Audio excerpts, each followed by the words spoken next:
Everybody to our fourth wellness webinar. Today's topic is Science of the Senses, and Alexis Roberts with the UGA Extension Fulton County is going to be giving us more information on that, so thank you. And then Elizabeth Puckett with the Fulton County Library System will be sharing some library resources. And then I'm Jessica House. I am your wellness coordinator. Okay, couple of housekeeping items. This is being recorded, and then all the resources and the recordings will be sent to you in a couple of days.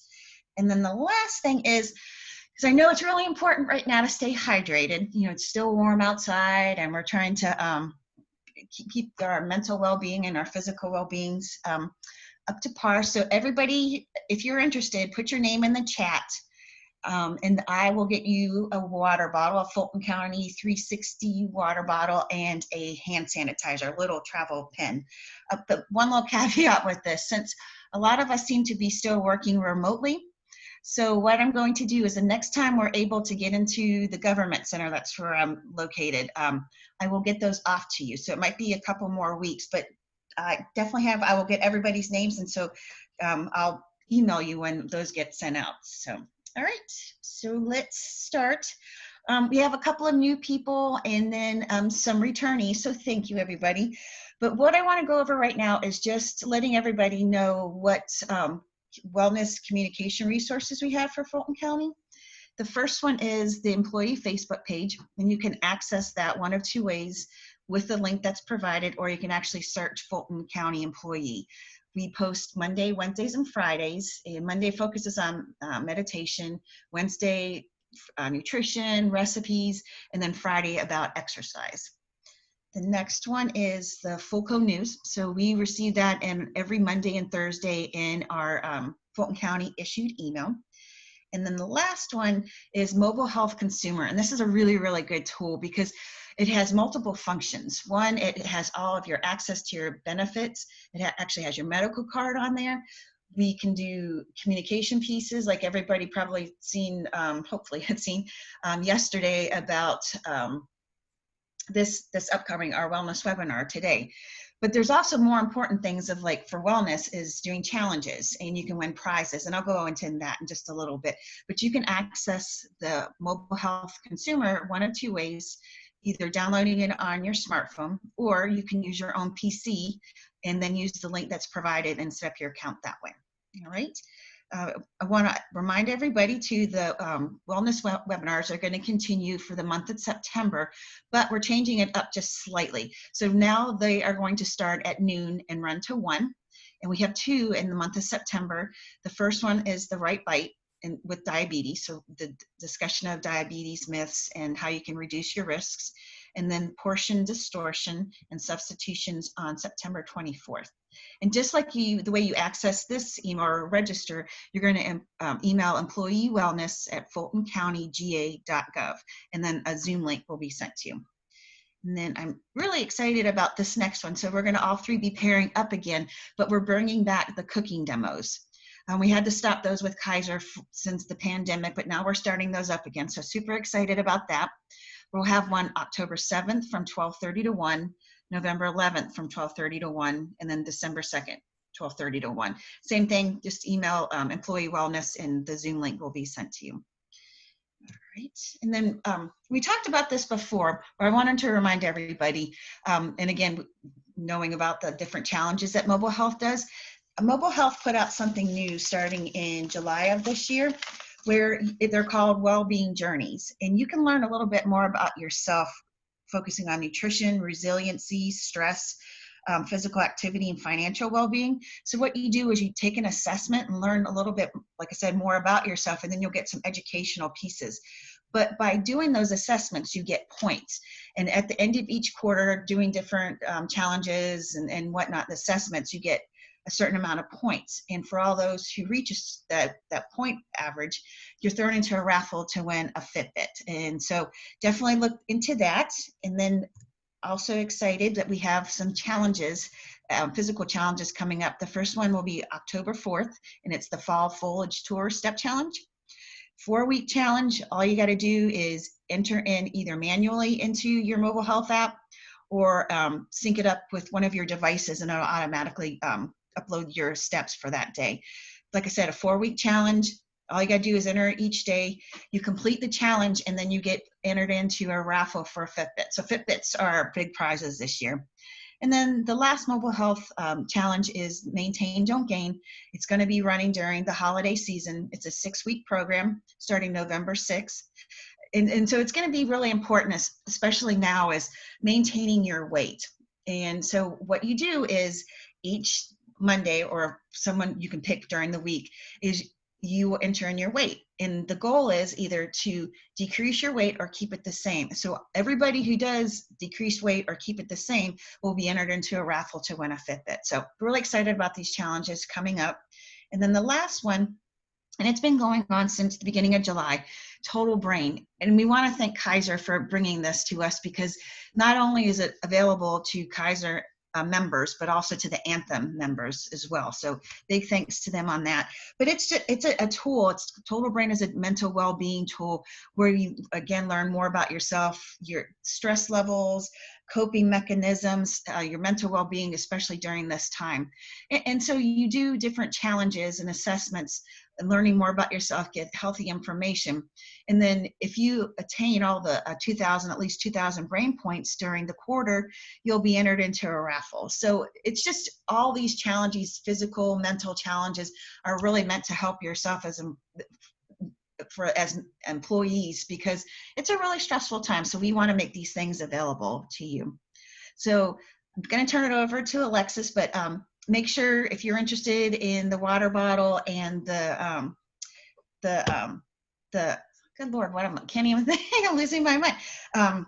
This hand sanitizer pen, then I will get that off to you once we can get back into the building. All right, thanks everybody. I'm going to turn it over, stop sharing. Awesome. Thank you so much, Jessica. Those prizes sound very exciting, along with all of the other programming that you guys are going to be offering soon. So welcome, everyone. Make sure that you guys can share my screen. I'm sharing my screen correctly. Okay. Awesome. All right, so welcome to Science of the Senses. Thank you guys so much for joining us on this Thursday night. My name is Alexis Roberts, and I am the Family and Consumer Sciences Agent with UGA Extension in Fulton County. So welcome back if you've been to one of our previous webinars. If you're new, welcome. So if you're not familiar with Extension Services, we are UGA employees and also Fulton County employees, and our job is basically to bring education to our community. So we do that in the areas of agriculture, family and consumer sciences, which is me, which is the new word for home ec. So I teach classes in nutrition, food safety, food preservation, healthy housing, and financial literacy. And then 4-H is also through our office, which is our youth and development side. So I'm really excited to be talking to you guys today about science of the senses and how this all influences our perception of food. So what is sensory science? So sorry, I made this in like another design thing, and I guess when it downloaded, it changed a little bit. Sorry. So sensory science is defined as the scientific discipline used to evoke, measure, analyze, and interpret our responses of our senses through sight, smell, touch, taste, and hearing. So essentially with sensory science, they want to know, what are we eating, why are we eating it, and then how do we like to eat it with product environments. So normally when we start this class and we talk about senses, we would do an exercise, say if we had a Starburst or a jelly bean, something colorful, or those kind of candies. I didn't want to recommend that you guys go buy them, because I am a dietitian, so I feel like I can't formally make that recommendation. But if anyone has done this exercise before, please say so in the chat. And so what you do is you have a piece of that candy, and then you close your eyes, you have a piece of that candy, and then you try to say, like, do I know this is the yellow Starburst, or is it the pink one? And then another trick to actually do is to plug your nose when you do it as well. And so typically what happens when we plug our nose and we close our eyes, we aren't able to tell what flavor of that Starburst is. So that's just an introduction into, there's so many different senses that go into our perception of taste and of food, and we're going to talk about that in a lot of detail today. So sensory science is a huge industry. It is worth millions and millions of dollars. If you think about of the many, many products that we see when we go to the store, all of that is by design and sensory science. So sensory science isn't just food. It's also perfumes, packaging, on a lot of different things. And so appearance and just many things go into that. So for example, if you go in the grocery store, you'll notice a lot of your healthier things will be green. And that's because we perceive green to be healthier. So this science is kind of based along kind of those things in terms of appearance, taste, smell, and different things like that that elicit a positive response for us to buy these products. So sensory science has been going on for many, many years. There's even some evidence to show that even cavemen kind of participate in some sensory science. So even hundreds of years ago, we can think about monks kind of making beer and making wines and things like that. So testing which things were best, which things weren't, what are the acceptability of those products. So mainstream sensory science kind of gained steam in the 1940s, and it was for food for soldiers. So they were doing testing with soldiers of, when is this food acceptable? How can we make sure we package it right, that it's appetizing, but it's still fresh and things like that. So that was kind of the base of the industry that we have today. Kind of started in the 1940s, in the early 1900s, and it has definitely become a huge career for a lot of people. Okay. So there are a lot of different senses that are involved in our perception of food. So it has to do with our mouths, also our hands, how things feel. So, how's it feel in our mouth when we chew? How does it taste or kind of going down? All of those things. Our sight, hearing. So some people can be very auditory sensitive. So, if you have loud chewers, some people may not like that. So that can influence their eating. And then also smell. So we're going to go into a lot of detail about this. So these are the many different senses that are involved. So taste, texture, aroma, smell, appearance, and then aftertaste are kind of the major ones. Which ones do you guys think are most important that are involved in our perception of food? And then you can use the chat function. So which of these do you think is most important that's going to be the main driver? So someone said smell, appearance. I normally appearance.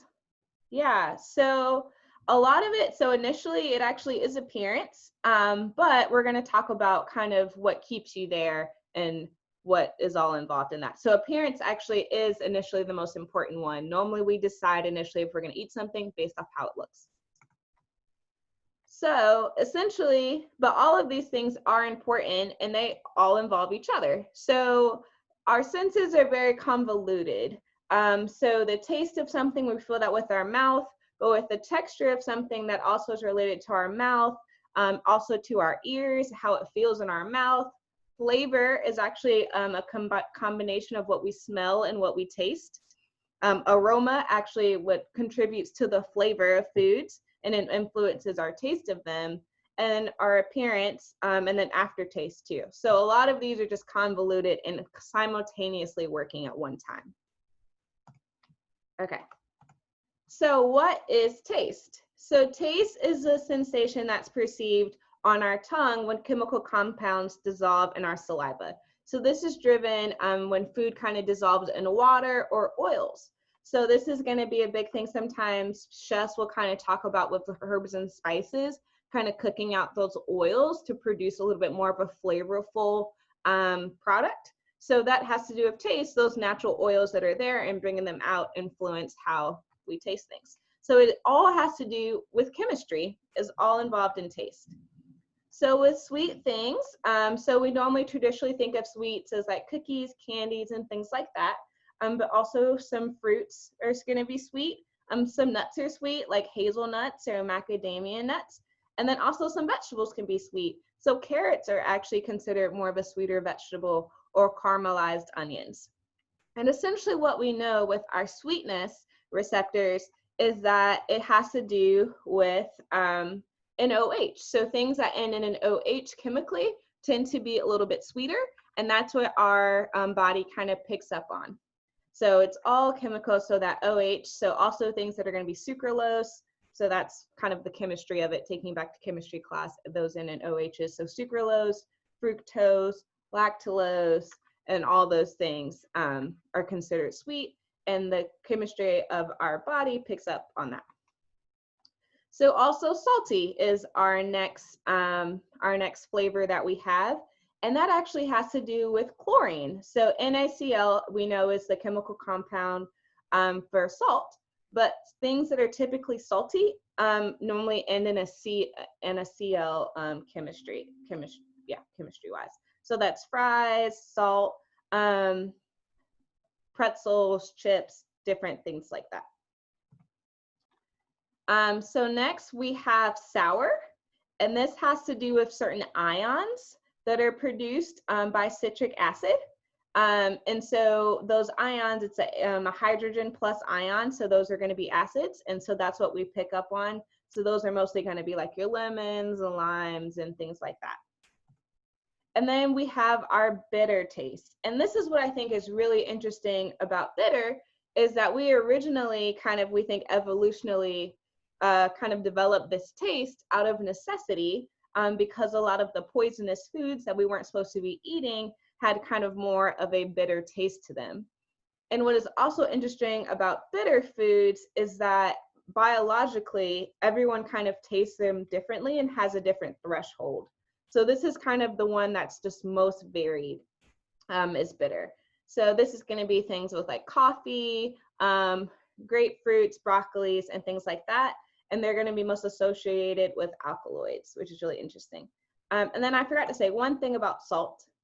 I do want to touch on this just because I'm a registered dietitian, that salt is an acquired taste. And what we do know through research, if we start to cut back on the amount of sodium that we have, slowly we can actually readjust our thinking and our threshold about after 6 to 8 weeks. So things that we used to think needed salt, maybe if once we start to cut back, maybe it doesn't taste as, we don't need to add as much salt and things like that. So that is something that you can actually change and is acquired. Okay, and then next, there's our one last taste kind of, or what we say is a taste. What is the last one? It's kind of a newer one. It starts with a U. Can anyone tell me what it is? It's also kind of interesting to spell. Can anyone? It starts with a U, and it's our last one. Okay, it's okay if you don't know it. Okay, so it's umami. So umami is kind of what we say is our more savory or brothy or meaty kind of texture, not texture, but taste of food. So one thing is MSG is actually considered kind of in the umami family. And I just wanted to touch on MSG for a second. So MSG gets a really bad rap. Some people are definitely sensitive to it, and I definitely understand if you're sensitive to it, definitely don't eat it.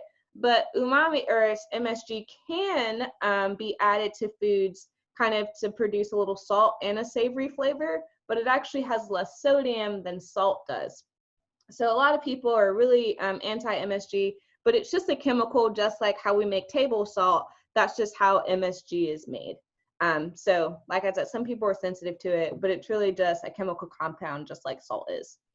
So umami, so most meats, or so any savory things like mushrooms, are going to be under kind of this flavor. So how do we taste? So when I was kind of growing up, when I first heard about, how we taste, a lot of people kind of point to the tongue map, right? They say like, oh, you taste bitter in the back, sweet in the front, salty on the sides, sour on the sides. Well, research actually shows us that that's not true at all.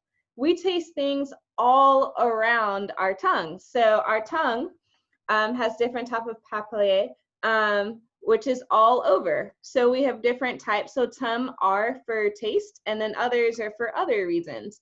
And each taste bud that we have actually can have 20 to 40 receptors on there. And we also don't only just taste food on our tongue. We have taste receptors and the kind of in the roof of our mouths. We also have them on the back of our throats. And then you can also sometimes taste things going down your esophagus. So it's not just, you know, in the tongue, we taste them all over in our mouths. So how do we taste things? So how we taste things not only has to do with the kind of the 5 taste things that we talked about, but it also has to do with smell. Smelling is a huge component of taste. And so I talked about kind of in the beginning, if we were in person, we would have done the activity that if we kind of eat something and we hold our nose, we don't really taste it. Or it's the same when we're sick, you can't really taste it, right? Because your nose, you know, may have some nasal congestion.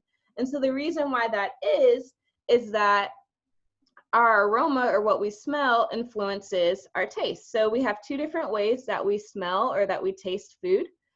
So you have your orthonasal factory.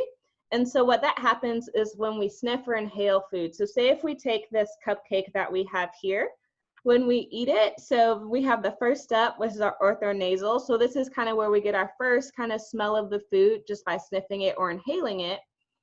And then we have our retronasal olfactory, which is what happens in the back of our throat. And that's when we chew and when we swallow. So we smell it kind of at step 1, just sniffing it, inhaling it. And then we kind of have another sense where we smell it or we get the odor from it kind of in the back of our throat as we're chewing and swallowing. So what we taste is actually sensed of what we smell. So our interpretation of how things taste also has to do with how it smells. And which is really interesting is that that can be really driven by our emotional state or our brain, right? So when we go back to this olfactory, kind of it's communicating with our brain and our receptors. So we have receptors up here that are sending kind of through our nerves, telling our brain, hey, this is how this tastes. So the fact that our brain is involved in tasting in a variety of ways, then how things taste can actually have to do a lot with our mental health. It can be a mental health or how we feel about certain things. So for example, we know that humans can have thousands of tastes. We can recognize thousands of tastes, thousands of smells compared to the 5 tastes. So therefore, our smell is actually going to be a lot more important than how things taste to us. We also hold a huge memory for how things smell, and that can influence how it tastes. So for example, say if growing up, I have this really nice association with maybe cinnamon. Maybe my mom put cinnamon in a lot of things, and that's a sentiment that I hold very special to me. So maybe I naturally, without even knowing it, I like things more that taste with the kind of taste of cinnamon, because that's what I'm used to having, and that's what it's like in my mind, that's what I remember the most. And also that could be a negative thing. So maybe you could be sensitive to a certain smell, and that could be because of a memory that you have. So there's all these factors that are going on kind of mentally with us that we don't even know. And smell and our memory of smells can actually play a huge part in that, and it does play a huge part in that. So when we talk about the flavor of an item, it has to do with smell and taste. So those two things combined equals the flavor of an item. So we talked about this, which one is most important of all the senses? It's going to be appearance. So this determines our initial opinion of a food. So essentially, we know if we want someone to like a food, we want to make sure that it looks appealing. So if things look colorful, if you add a garnish to a plate, if you add a glaze to an item and it kind of looks shiny, then we are more likely to like it and to eat it. So there's been some research to show that for some reason, people prefer hot chocolate in like orange mugs or compared to other colors. So you may even have a preference for a certain color plate that you like your food to go on versus other colors. And that can influence how much you want to eat and how much you will eat. And you might find other colors just not appealing. Texture, really interesting, I wanted to highlight this, is most often due to the dislike of food. So if someone dislikes a food, then they will most likely, they're more likely to mention the texture of the food that they disliked. So when I think about this as bananas for me personally, Like, I don't mind the taste of like an older banana, but for some reason it's like the texture, like I just cannot get behind it. And it could be the same as like, you know, when you first bite a food and the texture changes over time and maybe it becomes soggy really quickly. Like I think about Rice Krispies. Like I really like the cereal, but it becomes soggy really quickly, so I don't buy it and I don't really like it. So all of those things influence that. So I think when we think about our health and trying to eat healthfully, that's something that we should think about is, hey, why don't I like this food? You know, like maybe it's a vegetable that you're like, oh, I just don't like that vegetable. I can't get behind it. Well, is it a texture thing? Is it a taste? Is it a smell? And are those things that you can change? So I think about someone told me okra one time. They're like, I just do not like okra. I don't like that it's slimy. I just don't like it. Well, you can cook okra different ways so that it doesn't have that texture. And so a lot of times I feel like growing up, people had a lot of like boiled vegetables or that they were steamed, but we roast vegetables now or we grill them and things like that. So I think when we think about disliking them, we should think about texture. And I also think about this when you're kind of dealing with kids and you're introducing foods. Maybe they dislike it for a variety of reasons. So you should try to play with those things that influence food, like texture and appearance, to see if that changes their perception of that food. Okay, so how can we use this information to make ourselves a little bit more healthy? So one thing is to conduct your own acceptability test and also practice mindful eating.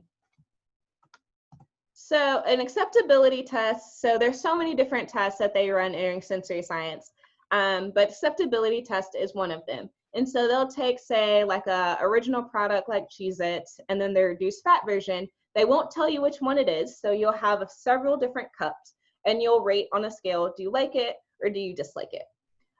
So one thing that we know is that a lot of times between these low fat and kind of regular products, people can't always tell the difference. So say with a Cheez-It, it looks the same for the most part. I've also done this with cheese with people. If you do a low fat cheese and then kind of like regular cheese and you just have them eat the cheese and trying to say like, hey, which one do you think is this and how do you feel about it? A lot of times people get it wrong, right? Because you're used to like, oh, it's low fat, I don't want that. Or like another example of like soy crumbles and spaghetti. So I'm a dietitian, I do food demos and we teach nutrition classes. And so in one of our recipes, we actually have spaghetti and it has soy crumbles in it. So one of my coworkers made the recipe at home for her husband, but she didn't tell him that they were soy crumbles until after he had 2 helpings. But when she said, oh, how did you like the spaghetti? He was like, oh, it was really good. I really enjoyed it. And he was like, and then she told him, oh, there are soy crumbles in it. And then he kind of was off put by that. But it's just because he thinks that it's different. But soy crumbles take on the appearance of regular meat, right? And they also take on the flavor of whatever they're cooked in. So therefore, originally, he accepted that difference. The same thing could be said for, say, milk. It looks the exact same where you do whole milk, 2%, 1% skim. I know some people say skim is like water, but just try on yourself of, hey, if I cut back, do I know the difference? Or you could even kind of test it out on your family. If your family normally does 2%, maybe you could switch to a 1% and maybe they won't even know the difference. So another one that you could do, so I personally can taste the difference between like artificial sweeteners. It's not my favorite. But even trying between like heavy syrup fruits, if that's what you buy, and low syrup, or even artificial sweeteners, up to you, to see if, you know, how acceptable is that to you? Can you cut back and make maybe some of these lower sugar, lower fat choices in the grocery store? Another thing that's huge is store brand versus regular. Does that brand taste better than the store brand? Test it out. So a lot of this research is being done, and I can tell you, as someone that's done these classes, I've done the low-fat Cheez-Its versus the regular Cheez-Its. I've done low-fat cheese versus regular cheese. I've done low-fat ranch versus regular ranch. And I'm telling you, most of the time, we don't know the difference, and we do find these changes to be acceptable. So this is one way that you can kind of use that information in your daily life. Another thing is mindful eating. So I talked about when we perceive the taste of food, right? Because it's perception, because I could have a different perception of the food than you do. And a lot of that can be based off of our personal experiences or what's going on mentally. So we talked about when we smell things, right? It's kind of, we smell it in the front, we smell it in the back, and then that is sent to our brain. So say if I'm really stressed in that moment, or maybe my mental health isn't the best just in that one moment, then that can influence my eating and the perception of food. So you want to make sure that you're not stressed. You want to check your stress level. We know that eating can also be very emotional, and our perception of that food can elicit an emotional response. So we want to make sure that we're not stressed when we're eating, because typically when we're stressed, we eat a little bit more. I know that is definitely true for me. You also want to try to eat more slowly. Actually try to savor that food. So one activity that we normally do in an in-person class is we give out like a Hershey's Kiss, right? And if anyone's done this activity, please feel free to share in the chat. And so what we do is we ask people not to bite into it, but just to slowly let it dissolve in their mouth. And what we notice when we let it just slowly dissolve in our mouth, we're actually better to perceive the taste of that food a lot better, and we're able to really savor it and we enjoy it more. So eating slowly, we can actually kind of be more mindful of those flavors and just really enjoy what's happening on our plate. When we eat really quickly, we don't really taste it. Also, it kind of takes our body at least like 20 minutes to catch up with us to even know if we're hungry or not. So kind of just taking our time, really enjoying the food, smelling it. What is it, what's the smell, what's the flavor, what's the taste, and things like that. And then try to make eating an exclusive event.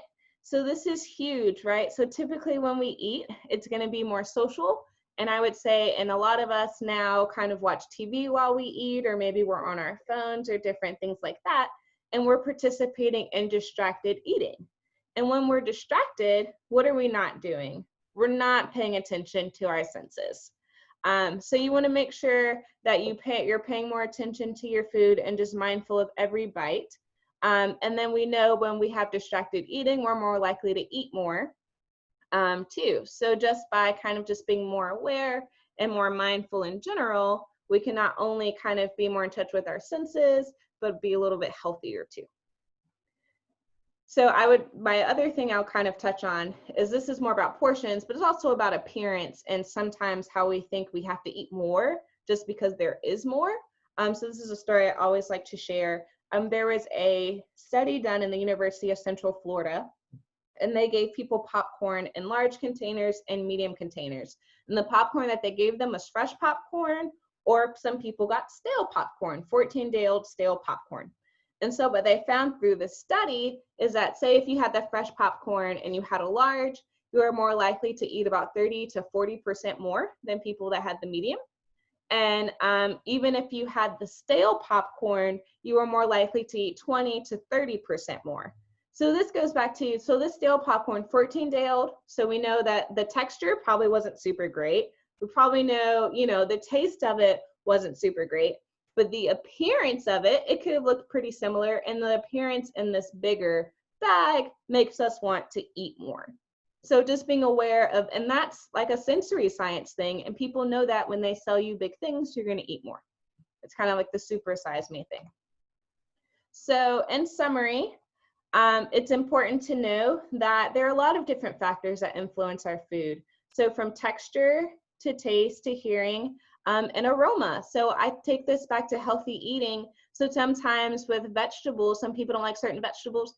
Add something that smells good. Like onions smell really good when they're cooked. Or maybe people don't like onions, maybe adding garlic. When garlic cooks, it smells amazing. Or even just adding some spices and just toasting them a little bit on the skillet. That can elicit a really positive aroma. So before they even taste it, right, they already probably more likely like it more because it smells good. So think about those things as you make recipes and as you cook and as you eat. Try to kind of hone those things to enjoy your experience around food a little bit more. So there are 5 basic flavors that we talked about. So we have sweet, salty, sour, bitter, umami. you taste flavors all over your mouth. So if you ever hear anyone talk about that tongue map again, you can tell them that that's incorrect. We know that flavor is a combination of taste and aroma, and that aroma enters our body through multiple ways and then communicates through our body. So a lot of different things are going on there, but that's just kind of the basics of sensory science, and that we know. Okay, any questions? And I'll stop sharing. Okay, awesome. Any questions about any of that?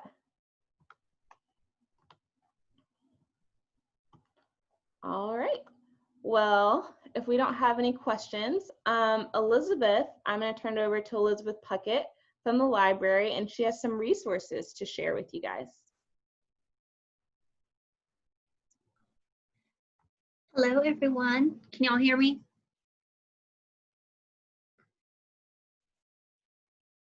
Let's go ahead and get started. Let's see if I can share my screen.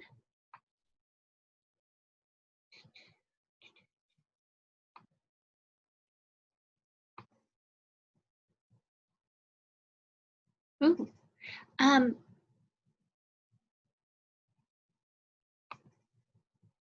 Alexis, can I share my screen? Sorry, you should be able to. Sorry. No, you're totally fine. I think you should. Can you not? Let's make sure haven't moved the bar of things.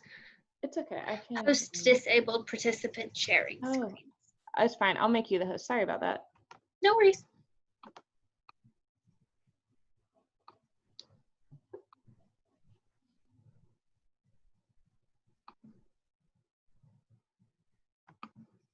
All right, so let's get started. The first thing that you will get from the library system today is going to be the flyer that you see here. And I went a little more technical this time. You'll have a couple articles from info-based science that's going to go over kind of how your brain processes the signals from your senses. And a couple different specific publications that deal with your senses. Flavor is going to deal with a lot by Bob Holmes here, is going to deal with a lot of what Alexis talked about, like the science and kind of the marketing / science behind food creation, how we process that information. Is the color yellow chosen for a starburst significant, things like that. Universal senses is going to go over how hearing shapes the mind, and this one's a little off topic as well. Sleep sense. So it's how sleep affects our bodies, the lack thereof or getting enough, and how our senses play into creating restful sleep. All of these will be in the little flyer we'll hand out to you, but I want to show you where the resources came from as well. So you will start out on our main page here, and all of the books mentioned, Flavor, Universal Sense, and Sleep Science, came from our two major audiobook and ebook providers. So that would be Libby, which is this little girl here with the little bookmark for a hair bow, and Hoopla. So let's go ahead and take a look at Libby. If you've got a library card with us, which if you don't, I can get you one today, you would just sign in and look through the collection. In fact, let's take a look at Flavor. So here is Flavor, the Science of Our Most Neglected Sense. And you would just tap borrow there to check it out. One title that I don't think we had a e-copy of that might be interesting to you all is Gulp. Oh, we do have an e-copy. I just didn't find it in time. Gulp is by Mary Roach. She is a journalist that kind of focuses on different scientific topics that would be interested for you and me, for people not in the field. Gulp is the history and kind of overview of food science. So how a major corporation decided like the M&M was the perfect size to keep snacking but never feel full on, or things like the exact scent and color of a Cheeto that makes us think of cheese but isn't necessarily really cheese. So you might like that one as well. Did anybody have any questions for me? Oh, let me show you InfoBase real quick too, before the storm that is threatening ruins this for me. For InfoBase, you'll go under Digital Library, and you'll see we have all kinds of different topics here. And one of our options is going to be under Health. You'll find some interesting resources.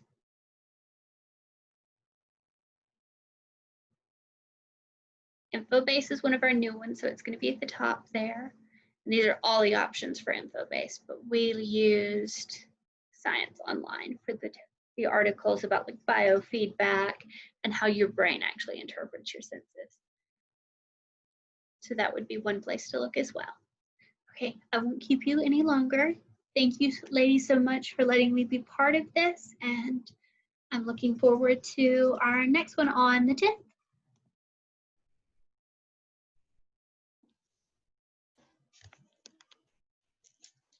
Yep, so thanks everybody for joining. And then if you are interested, don't forget, if you're interested in the water bottle and then the hand sanitizer, oh, sorry, Ernie's saying hello to everybody. Just put it in the chat and I'll get that to you once we're able to get back in the building. And thanks Alexis and Elizabeth for this. This was great. Bye, and you guys have a great night. Have a good night.